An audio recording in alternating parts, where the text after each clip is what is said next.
बिन पानी सब सून जगत में, यह अनुपम धन है। जल पीकर जीते सब प्राणी, जल ही जीवन है। किसी कवि की ये पंक्तियां 100% सत्य हैं। जल पृथ्वी का सर्वाधिक मूल्यवान संसाधन है। जल संपूर्ण जीव जगत के जीवन का आधार है।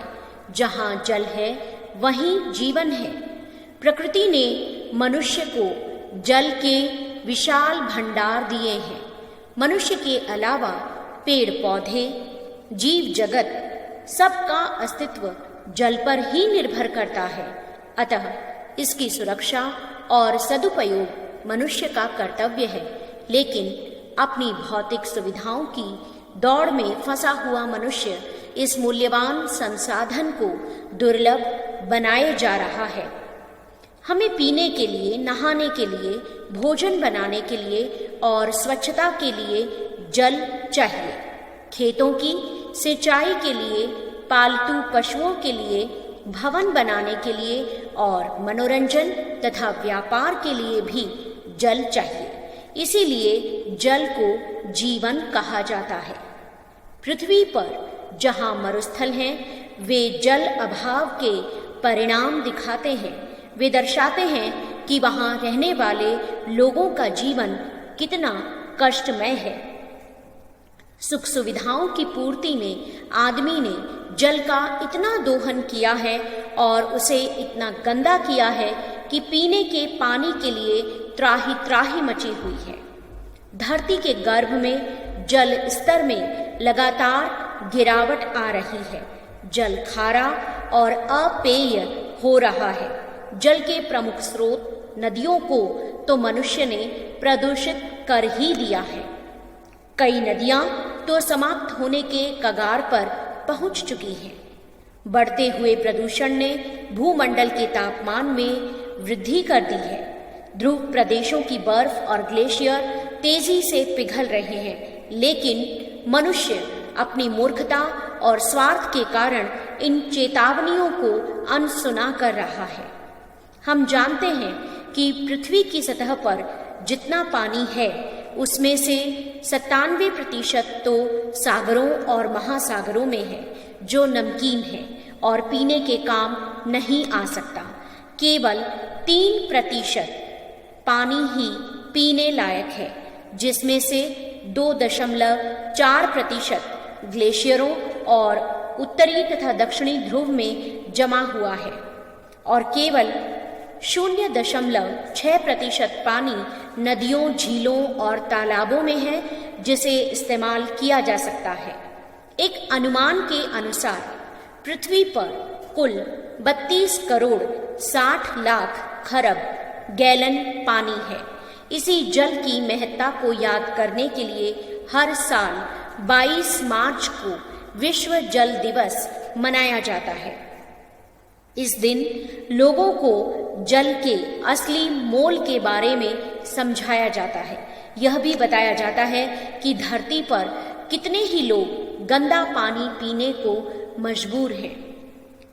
दुनिया का जो 9वां सबसे बड़ा फ्रेश वाटर रिजर्व हमारे देश के पास है, उसके बाद भी हमारे देश में व्याप्त पानी की समस्या स्पष्टतः जल संरक्षण को लेकर हमारे कुप्रबंधन को दर्शाती है, न कि पानी की कमी को।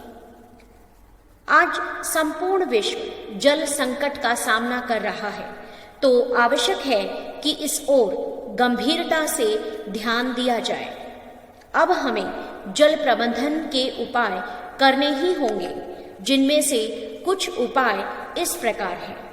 सबसे पहला, अपशिष्ट जल प्रबंधन प्रणाली को अपनाकर उपयुक्त सीवेज सिस्टम साफ और सुरक्षित तरीके से अपशिष्ट जल के निपटान में सहायक होते हैं। इसमें गंदे पानी को रिसाइकिल कर दिया जाता है और उसे प्रयोग करने योग्य बना लिया जाता है, ताकि उसे वापस लोगों के घरों में पीने के लिए और घरेलू कार्यों के लिए इस्तेमाल हेतु भेजा जा सके। दूसरा है बेहतर सिंचाई प्रणालियां काम में लेकर जहां सूखा प्रभावित क्षेत्र है वहां फसलों के पोषण के लिए अच्छी गुणवत्ता वाली सिंचाई प्रणालियां सुनिश्चित की जा सकती हैं ताकि पानी की बर्बादी न हो और अनावश्यक रूप से पानी की आपूर्ति को कम करने से बचने के लिए इसके पुनर्नवीनीकरण या वर्षा जल का भी उपयोग किया जा सके। तीसरा है प्राकृतिक जल निकायों की देखभाल कर और चौथा जल संरक्षण कर। कोई भी इकाई, चाहे वह एक व्यक्ति हो या कोई कंपनी हो, अनावश्यक रूप से जल के प्रयोग को कम करके रोजाना कई गैलन पानी बचा सकते हैं। रेन वाटर हार्वेस्टिंग द्वारा जल का संचयन। वर्षा जल को सतह पर संग्रहित करने के लिए टैंकों, तालाबों और चेक डैम आदि की व्यवस्था करके अभी भी समय है कि हम जल संरक्षण करें और जल को प्रदूषित होने से बचाएं। देश की सरकार अपनी तरफ से भरपूर कोशिशें कर रही है। भारत में जल प्रबंधन अथवा संरक्षण संबंधी नीतियां मौजूद हैं, परंतु समस्या उन नीतियों के कार्यान्वयन के स्तर पर है। अतः नीतियों के कार्यान्वयन में मौजूद शिथिलता को दूर किया जाए और उनके बेहतर क्रियान्वयन को सुनिश्चित किया जाना चाहिए, जिससे देश में जल के कुप्रबंधन की एक बड़ी समस्या को संबोधित किया जा सकता है। इसी संदर्भ में मैं आपको बताना चाहूंगी कि प्रधानमंत्री श्री नरेंद्र मोदी ने 2 अक्टूबर 2021 को जल जीवन मिशन आंदोलन शुरू किया है। यह गांवों द्वारा संचालित और महिलाओं द्वारा संचालित एक ऐसा आंदोलन है जिसका मुख्य आधार जन आंदोलन और जन भागीदारी है।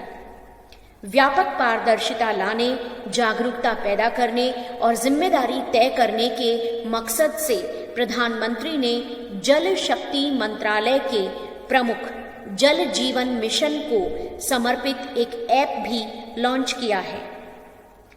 लेकिन इसके साथ साथ ही आम जनता को भी जल की अहमियत समझनी होगी और प्रत्येक व्यक्ति को जल के मामले में जागरूक होना ही होगा।